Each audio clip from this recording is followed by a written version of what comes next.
नमस्कार, India daily देख रहे हैं आप और आपके साथ मैं हूं ऋतु। बुलेटिन की शुरुआत बड़ी खबर के साथ करेंगे। सीज फायर पर इजराइल ने उठाए सवाल। इस वक्त ये बड़ी खबर आपको बता दें, सीज फायर की जानकारी के बाद ये जानकारी सामने आई है।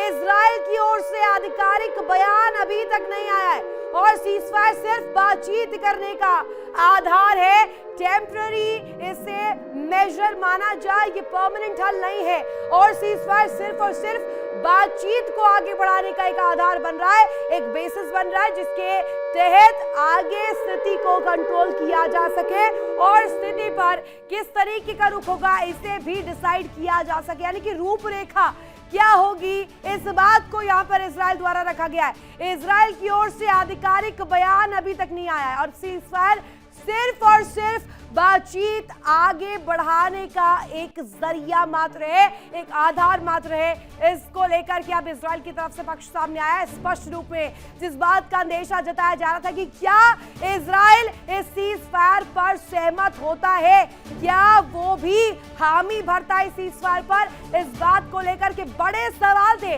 लेकिन यहाँ पर स्पष्ट होता हुआ नजर आ रहा है कि इससे कहीं ना कहीं अंदर खाने इजराइल भी नाखुश है। इजराइल नहीं चाहता था ये सीज फायर हो, इजराइल चाहता था पूरी तरीके से ईरान पर जिस तरीके से हमलावर अमेरिका के साथ ये दोनों ही देश थे वैसी ही तस्वीर बनी रहे और इजराइल जो कि अपने लक्ष्य कहा जाए ग्रेटर इजराइल बनाने की ओर आगे अग्रसर हो पाए। लेकिन सीज फायर की जानकारी बाद में मिली है।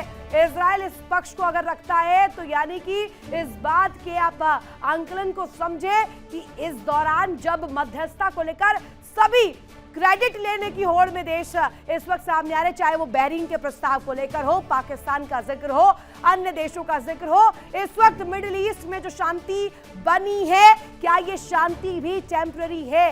ये कहा जाए कि ये शांति भी सवालों के घेरे में रहने वाली है, क्योंकि यूएस की साख इसमें सवालों में आ गई थी। इस वजह से अमेरिका ने हामी भर दी है और कदम पीछे ले लिए हैं। हालांकि इजराइल के मंसूबे अभी तक पूर्णतः यहाँ पर खत्म नहीं हुए हैं, मंसूबे अभी भी वही है और तस्वीरें यहाँ पर किस तरीके से नजर आ रही है जरा जानकारियां आपके सामने रखेंगे और इसको लेकर की स्थिति क्या है जरा आपके सामने रखते हैं कि 40वें दिन ये सीज फायर जब हुआ है, इस वक्त स्थिति क्या है।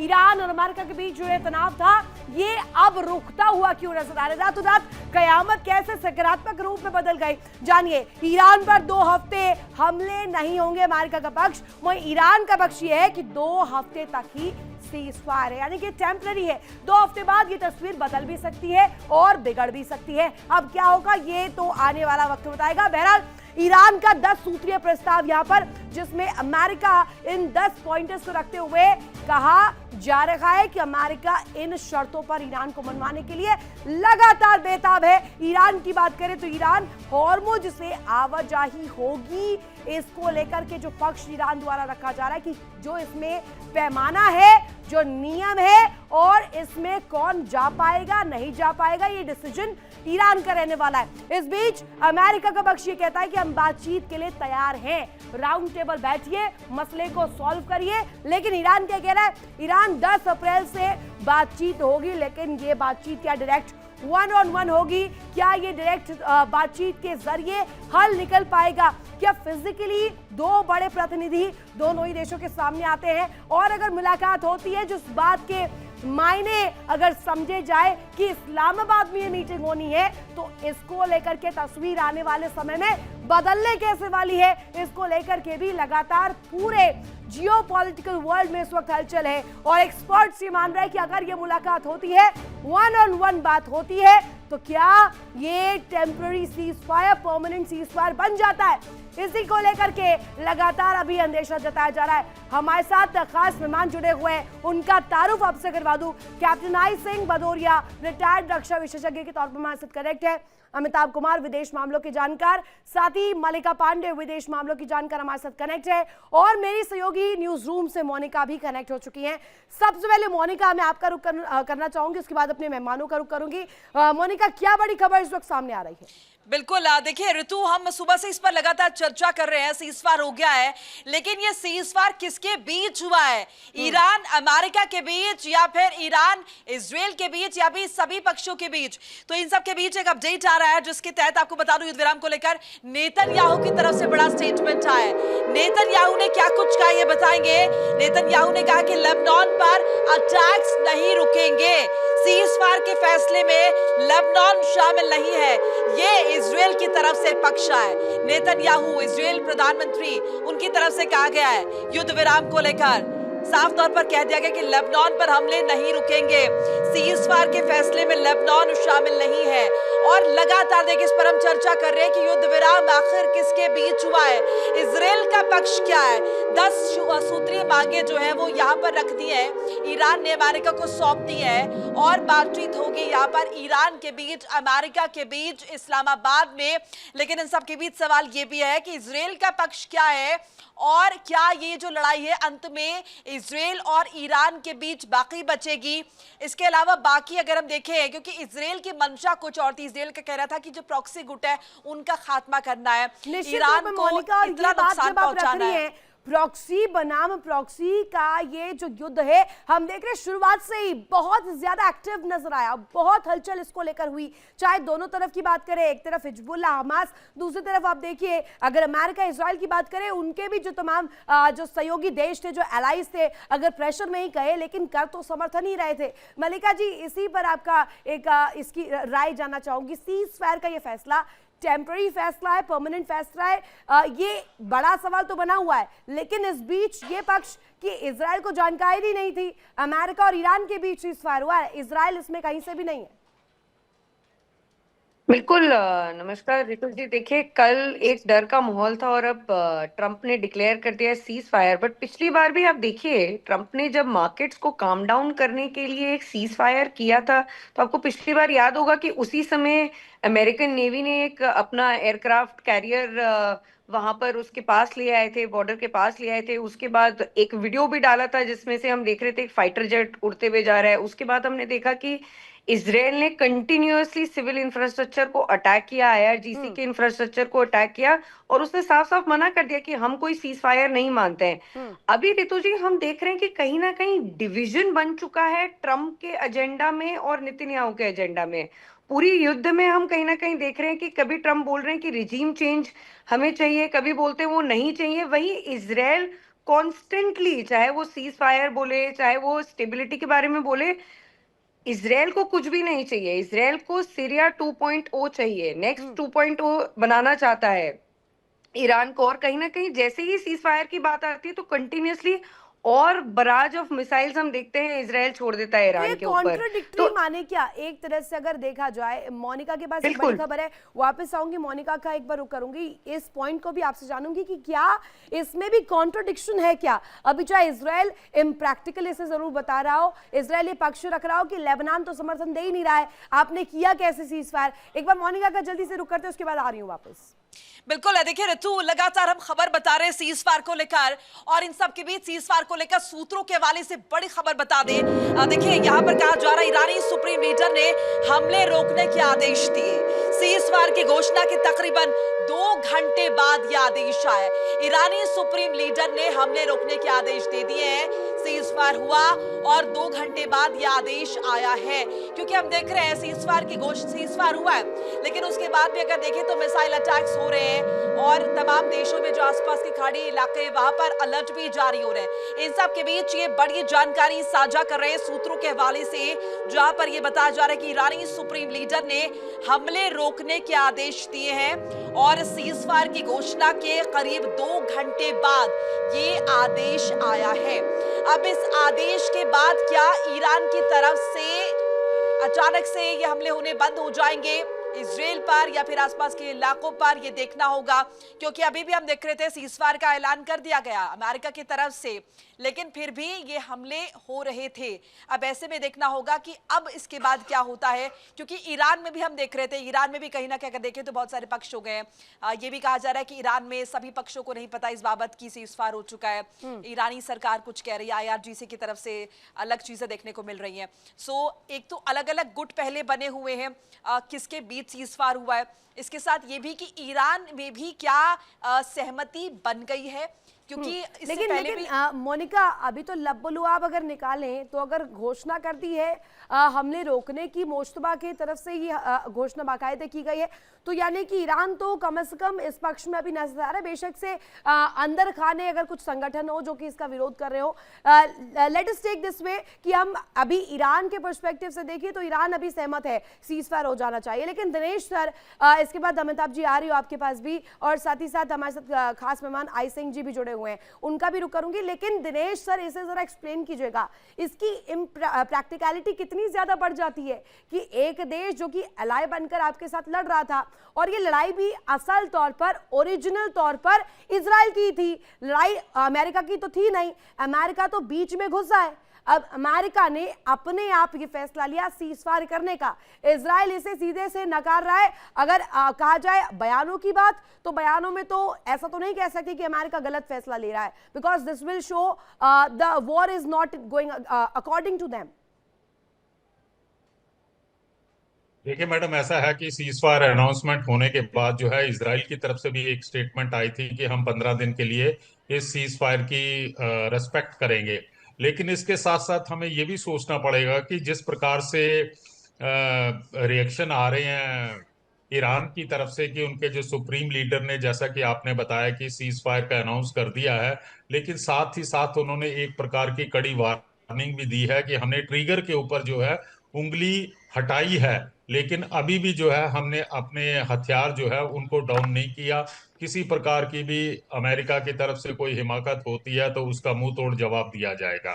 अब इसके बाद बात यह आ जाती है कि इसके अंदर से जो सीज फायर हुआ और जिस प्रकार से बातचीत हो रही है दोनों पक्षों की तरफ से, तो ऐसा लग रहा है कि दोनों जो है विन विन सिचुएशन के अंदर है। लेकिन हमें आने वाले दिनों में देखना पड़ेगा कि जिस प्रकार की 10 शर्तें ईरान ने रखी हैं, उन शर्तों को जो है, मेरा ये मानना है कि उन शर्तों के ऊपर किसी भी हालत के अंदर अमेरिका राजी नहीं होगा। फॉर एग्जांपल ये कि पूरी उन्हें सिक्योरिटी चाहिए कि आने वाले दिनों में युद्ध ना हो, ये पॉसिबल नहीं होगा।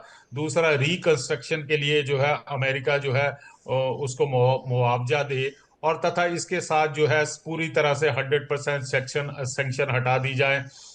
उसके जितने भी हिमायती ग्रुप हैं, चाहे वो लेबनान है, हमस है, या हूती के ऊपर, उनके ऊपर पूरा युद्ध विराम किया जाए। हालांकि ये 10 शर्तें जो हैं बहुत कठिन शर्तें हैं, तो आने वाले दिनों में शुक्रवार को जैसे आगे आगे बातचीत होती है उसके ऊपर देखा जाएगा कि किस प्रकार से वाया वैसे मीडिया ये निकाला आपने जाता है आपने परमानेंट बताया शांति के है, लिए। ये पॉइंट आपने लेकिन बहुत आज की तारीख इम्पोर्टेंट उठाया भी है, लेकिन एक इसमें कड़ी आप शायद भूल गए, यूरेनियम संवर्धन। ईरान इस पक्ष में कहीं से नहीं है कि आप जो यूरेनियम का एनरिचमेंट है वो रोक दे। यूरेनियम एनरिचमेंट तो ईरान करता रहेगा, बेशक से आप न्यूक्लियर प्रोग्राम को रोक दे और वो बाहर से दिखा भी दे, इनडायरेक्टली कन्वे कर दे कि हम नहीं कर रहे हैं, अंदर खाने क्या चल रहा है वो किसी को क्या पता चल रहा है। देखिए, ऐसा है कि उसने जो है अपनी एक शर्त के अंदर एक कमिटमेंट दी है कि वो परमाणु अस्त्र नहीं बनाएंगे। परमाणु अस्त्र नहीं बनाएंगे तो उसने ऑलरेडी जो है एनपीटी जो है साइन की हुई है। अगर आप ये कहते हैं कि वो यूरेनियम एनरिचमेंट करता रहेगा और दुनिया की नजरों से बच जाएगा, तो ये नामुमकिन होगा, क्योंकि कई ऐसे चेक्स एंड बैलेंसेस हैं जो कि उसके ऊपर लागू होंगे, चाहे इंटरनेशनल एटॉमिक एनर्जी द्वारा जो है समय समय के ऊपर जो है उसका इंस्पेक्शन होता रहेगा जहां पर भी उसके न्यूक्लियर प्लांट है। लेकिन जो सबसे जो मुख्य बात यह है कि इजराइल का क्या रुख होगा। क्या इजराइल मानेगा कि वो हमास के ऊपर, लेबनान के अंदर या हूती के ऊपर ना फायर करे? ये सोचने वाली बात है और आने वाले दिनों में देखना पड़ेगा। हो सकता है कि वो ईरान के ऊपर फायर ना करे, लेकिन वो इन लोगों के साथ किसी प्रकार की भी ढील देने के लिए इजराइल तैयार नहीं होगा। तो ये एक पेच जो है आने वाले दिनों में फंस आपने अब सकता है। और चेक्स एंड बैलेंसेस का जिक्र कर ही दिया है, तो मैं उस बैलेंस शीट के बारे में भी जान लेती हूँ। कैप्टन आई सिंह हमारे साथ कनेक्ट है। भदौरिया सर, मुझे ये समझाइएगा कि अगर बैलेंस शीट हम देखें, इजराइल तो अभी कह रहा है कि उन्हें पता ही नहीं है, इन्फॉर्मेशन ही नहीं है कि इस सीज फायर को लेकर मध्यस्थ कौन है, क्या बातचीत हो रही है और क्या सीज फायर का ये पूरा पैरामीटर है। लेकिन इस बैलेंस शीट में अगर अमेरिका का कॉल देखी तो अमेरिका 10 सूत्रीय मांगों को मान रहा है ईरान के, ये तो बात गले से नहीं उतर रही है। देखिए रितु, अमेरिका आपने देखा होगा कि युद्ध में आ तो गया था, मगर उसने 1 वीक ही बाद अपनी जो रणनीति थी उसको बदलना शुरू कर दिया था, क्योंकि डोनाल्ड ट्रंप का उनके ही घर में बहुत बड़ा विरोध हो रहा था। आपने देखा था कि एक बार इसी युद्ध के खिलाफ अमेरिका में एक इतना बड़ा जो है ना हुजूम निकला था, जिसमें करीबन बता रहे हैं कि 80 लाख लोग तक शामिल थे। तो पहली बात तो यह है कि अमेरिका घर में ही उनका डोनाल्ड ट्रंप का अपना विरोध हो रहा है। दूसरा, उनकी जो है ना अभी सेना में भी आपने देखा कि कहीं ना कहीं सेना में भी थोड़ा विद्रोह हुआ है। अगर ना होता तो उन्होंने युद्ध के टाइम अपने जनरल को बदल लेना, ये तो बहुत बड़ी बात हो जाती है, ये कोई छोटी बात नहीं है कि जहां युद्ध पर चल रहा है जनरलों को बदल करके भी तो दिखाया है कि ये कहीं ना कहीं डायरेक्टली इनडायरेक्टली अमेरिका की हार है। जर्नैलों को बदल करके कोई अच्छी तस्वीर थोड़ी दिखा दी है। वही तो मैं आपको कह रहा हूं कि उन्होंने ये जनरल को जो बदला, तो इससे ये मतलब साफ संदेश जाता है कि कहीं ना कहीं उसका आर्मी के बीच में भी डोनाल्ड ट्रंप के खिलाफ बगावत है। तो ये सब चीजें देखते हुए डोनाल्ड ट्रंप बार बार जो है ना पैतरा बदल रहे थे, कहीं 5 दिन का टाइम दे रहे थे सीज फायर का, कहीं 10 दिन का दे रहे थे, कहीं 45 दिन का, कुल मिला के वो युद्ध से बाहर निकलना चाह रहे थे। मगर यहाँ इजराइल की जो बात है वो बिल्कुल अपोजिट है।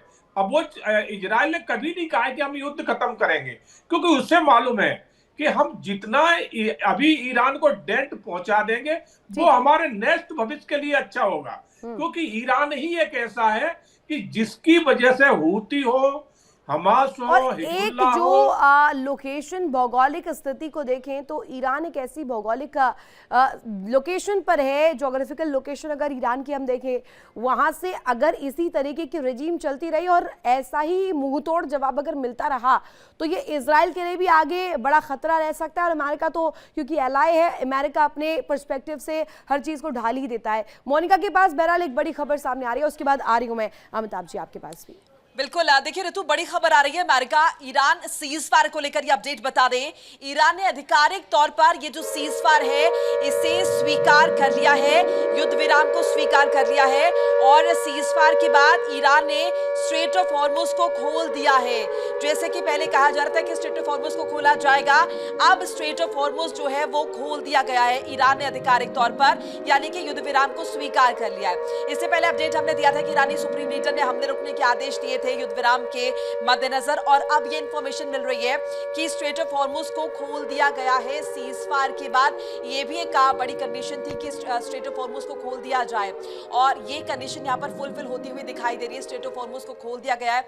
निश्चित तौर पर इसका असर अगर हम देखें ये विश्व स्तर पर है, क्योंकि किस तरीके से स्ट्रेट ऑफ हॉर्मुज पर ये जो पूरा अगर हम देखें स्थिति यहाँ पर कहीं ना कहीं बाधित थी, तमाम जहाज जो है वो नहीं जा पा रहे थे, और उसके बाद तेल और ईंधन का संकट जो है वो विश्व भर में उत्पन्न हो गया था। लेकिन अब ये बड़ी राहत की खबर आ रही है कि स्ट्रेट ऑफ हॉर्मुज को खोल दिया गया है।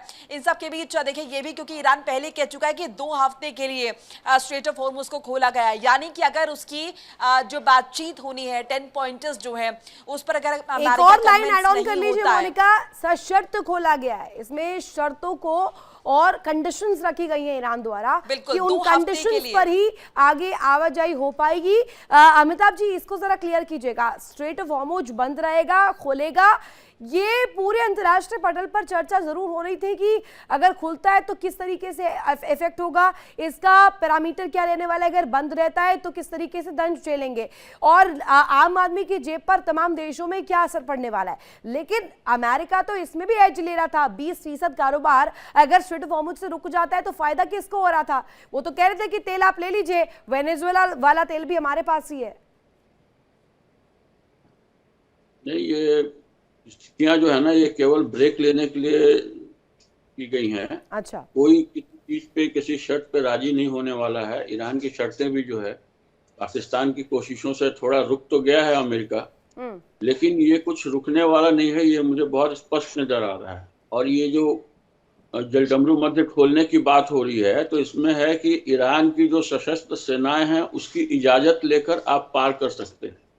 तो ईरान जो कोशिश कर रहा है कि यहाँ पे वो अपना बैरियर लगा करके और लोगों से वसूली करेगा, वो काम आगे चलता रहेगा ऐसा लगता है। उसकी कोशिश है कि इस जगह पे अब मैं वसूली करूं, जबकि अंतर्राष्ट्रीय संधि के तहत, जल संधि के तहत ऐसा नहीं किया जा सकता है। और अमेरिका इसमें सफल नहीं हुआ कि ईरान को पीछे हटा दे कि आप ऐसा नहीं कर सकते हैं। अगर ईरान जारी रखता है तो उसकी कमाई का एक जरिया बन जाएगा और ये एक बहुत गलत नजीर जाएगी। दुनिया में और भी बहुत सारे ऐसे इलाके हैं जहां पे इस तरीके से दूसरे देशों को दबा करके और पैसे वसूली हो सकती है। भारत भी कर सकता है, अंडमान निकोबार द्वीप के पास खड़ा हो जाए कि भैया यहाँ से। आप कह रहे हैं मैसेजिंग गलत जाएगी मालिका जी, लेकिन मुझे ये बताइएगा, दादा तो बनने निकले थे अमेरिका वाले। डोनाल्ड ट्रंप, चाहे डिजास्टर हो, डिस्ट्रक्शन हो और डोनाल्ड ट्रंप हो, इन तीनों चीजों को आप एक साथ ही जोड़ते थे। हम तो कहते थे कि माई वे और हाईवे, अगर डोनाल्ड ट्रंप ने जो कह दिया उस पर नहीं सहमति तो कहीं पर हमला हो जाएगा, या उसके जो देश के रिप्रेजेंटेटिव है उसको वेनेजुएला की केस की तरह हॉस्टाइल बना लिया जाएगा। इस स्थिति में जहां कल बात बड़ी बड़ी डोनाल्ड ट्रंप कर रहे थे कि सभ्यताओं को खत्म कर देंगे, और एक रात में इतनी जल्दी बदल गए पाकिस्तान की मध्यस्थता से, ये थोड़ा गले से नहीं उतर रहा है। बिल्कुल रितु जी, डोनाल्ड ट्रंप एक हेड ऑफ स्टेट नहीं, मैं बोलूंगी एक बहुत ही इमैच्योर आदमी है, जिनको पता है कि उनका लास्ट टर्म है एज अ प्रेसिडेंट, और वो इसमें एक ग्रैब करने के लिए अटेंशन अभी इस पॉइंट पर कुछ भी कर सकते हैं। देखिए, मिड टर्म इलेक्शन सर पर हैं, उनको ये भी पता है कि उन्होंने पूरी क्रेडिबिलिटी अमेरिका के अंदर ही नहीं, अभी हम कल ही किसी से अमेरिका में बात कर रहे थे तो टूरिज्म भी इनफैक्ट अब कहीं ना कहीं फॉल देख रहा है। रिपोर्ट सजेस्ट कर रही है कि टूरिज्म सब इफेक्ट हो गया है, डोनाल्ड ट्रंप की वजह से कितने ले ऑफ्स हो गए हैं, इमिग्रेंट्स की प्रॉब्लम आ गई, इकोनॉमिक क्राइसिस आ गई, इंटरनली इतनी प्रॉब्लम्स आ गई, और वो तभी भी कहीं ना कहीं अमेरिकन पब्लिक का ध्यान भटकाना चाहते थे ये वॉर के मुद्दे को आगे लाके, बट ये हो नहीं पा रहा है। वो एप्स्टीन फाइल्स पे ना फोकस कर रहे हैं कि एक सिविलाइजेशन को खत्म कर दे। और आपको याद होगा रितु जी, हमने बहुत बार ये चर्चा की है, यही डोनाल्ड ट्रंप थे जो बार बार युद्ध के स्टार्ट में बोलते थे कि आप सड़कों में आए, आप खड़े हो अपनी लोकतंत्रता के लिए, अपने रिजीम के खिलाफ अभी भी वही खड़े कह रहे हैं हो। मलिका जी, कमाल की बात है कि अभी भी वो यही कह रहे हैं। कल भी जो उनका पोस्ट आया जिसमें उन्होंने ये कहा कि ये सब मैं करना नहीं चाह रहा हूं लेकिन करना पड़ रहा है, and God save the people of Iran. बिल्कुल। और रितु जी, हम उनके कंटिन्यूअसली देखते हैं कि एआई के जमाने में वो ट्वीट करते हैं कि मैं तुम्हें स्टोन एज में पहुंचा दूंगा, फिर वो बोलते हैं कि सिविलाइजेशन खत्म कर दूंगा, फिर वो अल्लाह की भी उसमें मजाक उड़ाते हुए एक रिलीजन के ऊपर भी टारगेट करते हुए दिखते हैं। कंटिन्यूअसली उनके ट्वीट दिखते हैं। और वहीं पर हम देखते हैं कहीं ना कहीं पेजिशकियान का मैं एक ट्वीट देख रही थी जहां उन्होंने अर्ज किया है कि 14 मिलियन लोग, जो अगर कल ये अटैक होता है तो पावर प्लांट के आसपास आप खड़े हो जाएं, एक मैन फोर्ट्रेस बना दीजिए वहां पर। हम देख रहे हैं बहुत सारे लोग जो कहीं ना कहीं एक ट्रंप को सपोर्ट कर रहे थे, एक इकोनॉमिक क्राइसिस जो थी उसके खिलाफ खड़े थे, रिजीम के खिलाफ कर रहे थे, अब वो उल्टा दिख रहा है हमें। अब ईरान की सड़कों में हम देख रहे हैं कि ढील रिजीम मात्र के मानी साथ जाए। नहीं लोग दिख मलिका रहे हैं। जी, इस सीज फायर को सिर्फ ढील मात्र माना जाए, इस पर मैं आपसे आपकी राय जरूर लूंगी। एक मोनिका के पास बड़ी खबर सामने आ रही है, मोनिका का सीधे रुख कर लेते हैं, उसके बाद वापस लौट रही हूँ। बिल्कुल ऋतु, एक और अपडेट साझा कर ले। अमेरिकी पत्रकार शैली किटलसन की रिहाई यहाँ पर हो गई है। अमेरिकी पत्रकार शैली को छोड़ दिया गया है, अमेरिकी पत्रकार शैली को रिहा कर दिया गया है। एक हफ्ते बाद अमेरिकी पत्रकार को रिहा किया गया है। सीज फायर के बाद हम देख रहे हैं तमाम तरह के डेवलपमेंट्स हो रहे हैं। एक हफ्ते बाद अमेरिकी पत्रकार को रिहा किया गया है और उन्हें छोड़ने का फैसला लिया गया है। ईरानी प्रॉक्सी ने शैली को अगवा किया था, ईरान समर्थित गुटों ने उन्हें अगवा किया था। मार्को रूबियो की पहल पर रिहाई हुई है। शैली जो है मिडिल ईस्ट में फ्रीलांस जर्नलिस्ट थी अमेरिका की, और उसके बाद कहीं ना कहीं अमेरिका ने एतराज भी जताया था, इन्हें जो है बगदाद से अगवा किया गया था, लेकिन अभी ये इंफॉर्मेशन मिल रही है कि इन्हें रिहा कर दिया गया है। तो ये तमाम तरह के अगर हम देखें घटनाक्रम किस तरीके से सामने आ रहे हैं सीज फायर के बाद, अमेरिकी पत्रकार को रिहा किया गया। इससे पहले देखिए ये बात भी मानने को तैयार नहीं थे यहाँ पर, अगर हम देखें अपहरणकर्ता की उन्हें अगवा किया गया, लेकिन अब यहाँ पर किस तरीके से ये चेंजेस मिल रहे हैं। अमेरिकी पत्रकार शैली को रिहा कर दिया गया है, उन्हें छोड़ा गया है।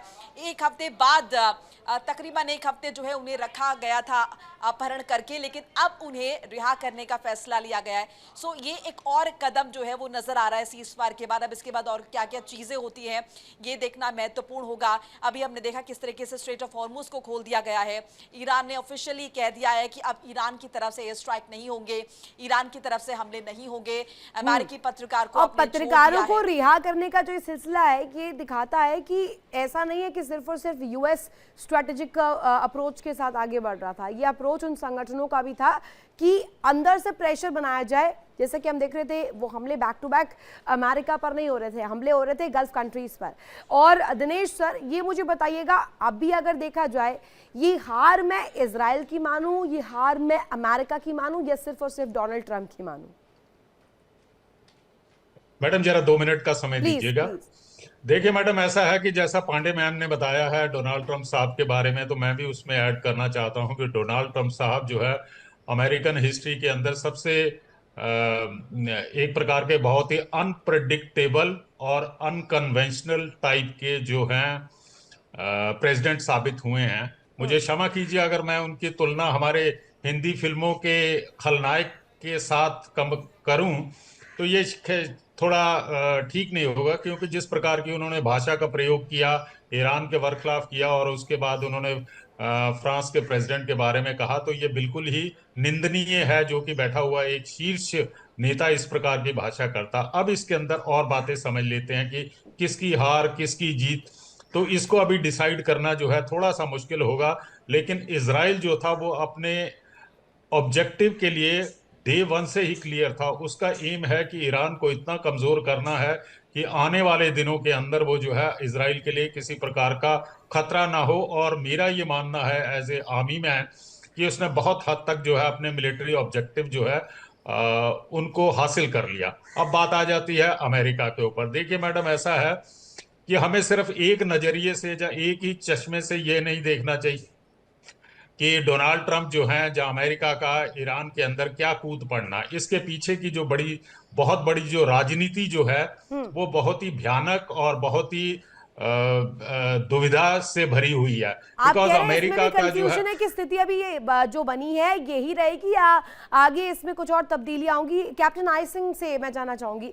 आई सिंह सर, ये मुझे बताइएगा कि हम अगर इस पूरे सिचुएशन को देखें तो ये आफत महज टली है या आने वाले बड़े तूफान की ओर अग्रसर हो रही है? रितु जी, मैं बड़े स्पष्ट तरीके से बताना चाहूंगा और बड़े बिंदुवार आपको बताएंगे कि आफ्ताब साहब ने जो शब्द कहे थे उसमें कहीं से मुझे कोई कमी नजर नहीं आ रही, क्योंकि आफ्ताब साहब जो है ना बड़े एक्सपीरियंस होल्डर हैं, बड़े बुद्धिजीवी हैं, समझदार हैं। तो उन्होंने कहा है कि एक तरह से ये युद्ध थोड़ा समय के लिए रेस्ट लिया गया है। तो बिल्कुल हमें भी वही लग रहा है कि डोनाल्ड ट्रंप जा टाइम परेशान थे, वो अमेरिका को इस टाइम डेंट भी बहुत लग रहा था। उन्होंने जो अपने एक पायलट को जो रेस्क्यू किया है, तो रेस्क्यू में उनका कितना भारी बहुत बड़ा लॉस हुआ है। तो ये सब चीजें देखते हुए कहीं ना कहीं डोनाल्ड ट्रंप बैक फुट पे जा रहे थे। बैक फुट पे तो शुरू से ही जा रहे हैं कि उनकी नीति इस तरह की रही है। साथ आई सिंह सर आपको रोक रही हूँ, एक बड़ी खबर सामने आ रही है, मेरी सहयोगी मोनिका के पास वो बड़ी जानकारी है। Monika, over to you. बिल्कुल, देखिए ऋतु, युद्ध विराम को लेकर पाकिस्तान का मखौल उड़ रहा है, बेइज्जती हुई है पाकिस्तान की और बहुत ही अगर देखिए हास्यास्पद स्थिति है। ट्रोलिंग चल रही है सोशल मीडिया पर सुबह से ही। ट्रंप के पोस्ट को एडिट के बाद ये बेइज्जती हुई है और अपनी हरकतों से पाकिस्तानी प्रधानमंत्री किस तरीके से खुद को बेइज्जत करवा रहे हैं। वैसे तो ये पहला मौका नहीं है, सोशल मीडिया पर शहबाज ट्रोल हो रहे हैं। ट्रंप की टीम के लिखे पोस्ट को उन्होंने एडिट किया था और देखिए एडिट करने के बाद जाहिर है, क्योंकि जितनी देर में आप एडिट करेंगे इतने में आपका वो पोस्ट जो है वो उसकी रीच जरा समझिए, जाहिर है इतने में कितने लोगों ने उसे देख लिया। तो वो कहीं ना कहीं नजर आ रहा है कि अपना एक मैसेज भी वो टाइप नहीं कर सकते। किस तरीके से उन्होंने ट्रंप की टीम के लिखे हुए पोस्ट को आपने वो मैसेज जो है आगे फॉरवर्ड किया है और इसके बाद जबरदस्त तरीके से पाकिस्तान की खिल्ली उड़ रही है, मजाक उड़ रहा है और बहुत हास्यास्पद ये स्थिति नजर आ रही है अंतर्राष्ट्रीय मंच पर। एक तरफ नहीं मोनिका, इसमें आप इसे ऐसे लीजिए कि पाकिस्तान को शायद इस इंटरनेशनल बेइज्जती की आदत सी हो गई है। अमिताभ जी, इस पर जरा आप बताइएगा, एक इंटरनेशनल बेइज्जती की आदत वाला ये देश जो है इसका एक बार फिर से माहौल उड़ाए, तस्वीरें कुछ दिखाना चाहते हैं, तस्वीरें जो सामने आ रही है वो जरा बड़ी स्क्रीन पर दिखाते हैं। यहाँ पर देखिए शहबाज शरीफ के द्वारा जो ये post, diplomatic efforts for peaceful settlement of the ongoing war in the Middle East are the progressing steadily, strongly and powerfully with the potential to lead to substantive results in near future to allow diplomacy to run its course. I earnestly request President Trump to extend, ये देखिए इस तरीके से अपना खुद माहौल उड़वाया है और उसके बाद इसे खुद एडिट किया गया। आप देखिए ये ड्राफ्ट का आपको हम दिखा रहे हैं, Pakistan PM's message on x, देखिए ये पूरी तरीके से वापस से चेंज किया गया है और इसको लेकर के जो तस्वीरें इस वक्त सामने आ रही है, अमिताभ जी प्लीज कंप्लीट कीजिएगा। इस इंटरनेशनल बेइज्जती की तो कम से कम पाकिस्तान को आदत हो गई है। कि पाकिस्तान की हालत बहुत खराब है, दुनिया भर में बदनाम है, लोग कर्जे वापस मांग रहे हैं, उसके अपने नागरिकों की हालत खराब है। वो किसी भी तरह इंटरनेशनल एरिना में अपने को स्थापित करने की कोशिश कर रहा है और सारा श्रेय लेने की, लूटने की कोशिश कर रहा है तो कि क्रेडिट भी नहीं मिलेगा। दिक्कत तो यही है, अब तो क्रेडिट भी नहीं मिलेगा। एडिटेड मैसेज ही सामने आ गया है। अब कहाँ जाएगा पाकिस्तान और कहाँ जाएंगे शहबाज शरीफ और उनके जो मुल्ला मुनीर है, इसको लेकर के आप क्या मुंह दिखाएंगे सारी दुनिया भर में। आप तमाम मेहमान हमारे साथ जुड़े, बहुत शुक्रिया और अपना पक्ष भी रखा। आप लगातार बने रहिए, मेगा कवरेज जारी है। इंडिया डेली पर खबरों का सिलसिला लगातार जारी है। इंडिया डेली आपके स्मार्ट टीवी पर मौजूद है। देखिए इंडिया डेली 24/7 अब आपकी स्मार्ट टीवी पर। इंडिया डेली मौजूद है सभी डिजिटल प्लेटफॉर्म पर लाइव और लगातार। इंडिया डेली 24/7 हर दिन राष्ट्र को समर्पित।